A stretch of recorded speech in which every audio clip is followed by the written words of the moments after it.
Perkenalkan, nama saya Yosia Indro Prasetya dari Fakultas Teknologi Informasi dengan NIM 67/2020-023. Di sini saya akan mempresentasikan mengenai cara menjadi pemikir kritis, yaitu dari pertanyaan pertama, yaitu di purpose, tujuan kuliah kamu dan tujuan menjadi mahasiswa UKSW. Oke, di sini tujuan saya kuliah itu untuk mendapatkan ilmu dan pemikiran yang lebih terbuka tentang dunia, dan juga bisa bersosialisasi dengan orang lain lebih baik lagi. Juga untuk menjadi mahasiswa UKSW, saya ingin menjadi salah satu orang di bagian UKSW yang tidak biasa dan bisa dibilang anti mainstream, dan tidak ingin biasa-biasa saja, tapi dengan cara saya sendiri. Selanjutnya,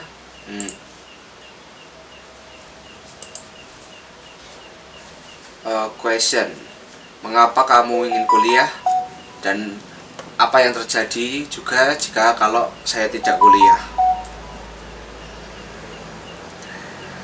Yang pertama, mengapa saya ingin kuliah? Karena saya ingin mencari kehidupan sosial yang lebih baik dan ingin mempelajari itu supaya dapat mengetahui sikap-sikap orang dan berkehidupan di masyarakat dengan baik, dan bisa menjadi intelektual yang tidak hanya pintar secara ilmu teori tapi prakteknya juga.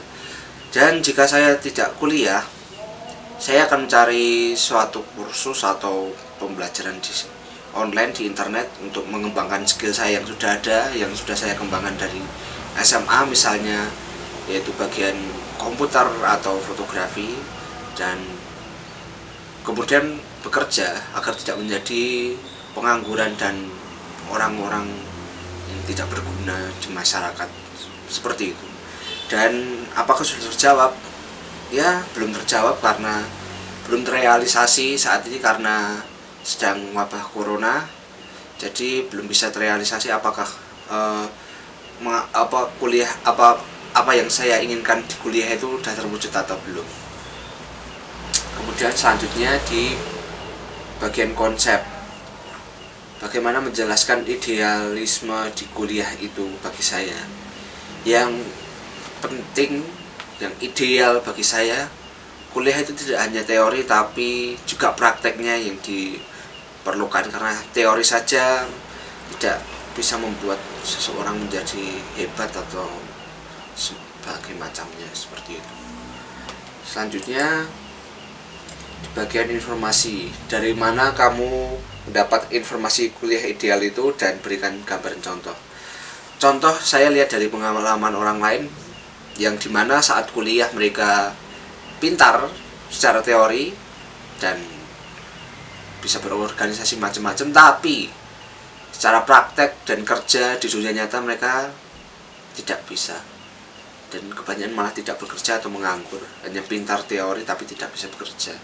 Dan contohnya seperti itu, dan menjadi contoh orang sukses yaitu saya tidak ingin cuma pintar teori tapi bisa prakteknya secara baik itu juga. Dan apakah bisa dimaksimalkan? Bisa, pastinya, jika saya lakukan itu dengan sebaik mungkin dan tidak basa-basi, seperti itu. Yang selanjutnya, asumsi, apa yang membuat kamu yakin menjalani kuliah ideal sebagaimana kamu definisikan?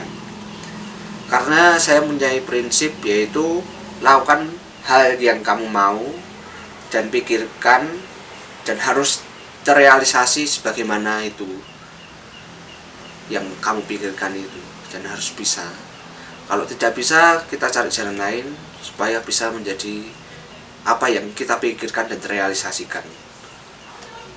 Kemudian selanjutnya, kesimpulan. Berdasarkan itu, apa yang kamu lakukan untuk mencapai purpose? Ya, saya akan melakukan sebisa mungkin dan tidak ngoyo terhadap diri saya sendiri, karena saya tidak ingin membuat hidup saya menderita dan kembali lagi depresi seperti saat dulu. Jadi ya, saya lakukan sebisa mungkin dan tidak ingin ya ngoyo harus melakukan itu secara terpaksa dan memaksa diri saya melebihi batas yang tidak mungkin saya bisa lakukan. Karena realistis saja, jika memang tidak bisa dan tidak mampu, berhenti dahulu dan ya lakukan nanti dan lanjutkan di berikutnya, selanjutnya sampai kamu bisa melakukan yang ingin kamu pikirkan gitu. Selanjutnya yaitu implikasi dan konsekuensi agar terlaksana apa yang kamu pikirkan, yaitu pertama saya lakukan tanpa basa-basi dan secara realistis saja seperti itu. Dan yang perlu dilakukan tindakan realnya yaitu mengembangkan skill saya, baik secara itu kelompok, ya bisa kelompok di kuliah atau pembelajaran di kuliah, atau secara independen mencari pembelajaran itu sendiri bagi saya. Dan apakah bermakna bagi saya? Ya cukup bermakna, karena menentukan pilihan saya sendiri dengan cara sendiri itu adalah gaya saya. Tapi jika apa yang saya lakukan itu salah, saya akan memperbaiki itu dan tidak ingin membuat orang lain susah, dan ya membuat saya sendiri enjoy terhadap diri saya itu sendiri, seperti itu. Dan perspektif atau point of view, sebagai apa dan siapa kamu memahami kuliah ideal di UKSW? Sebagai orang yang menjalani hidup dan kerjaan tanpa beban dan melakukan hal itu secara realistis, walaupun itu susah atau ya bikin stres, tapi tetap jalani itu dan tidak melakukan hal itu secara terpaksa. Sekalipun terpaksa tetap lakukan, tapi jangan menyiksa diri kamu sendiri. Seperti itu di pemikiran saya.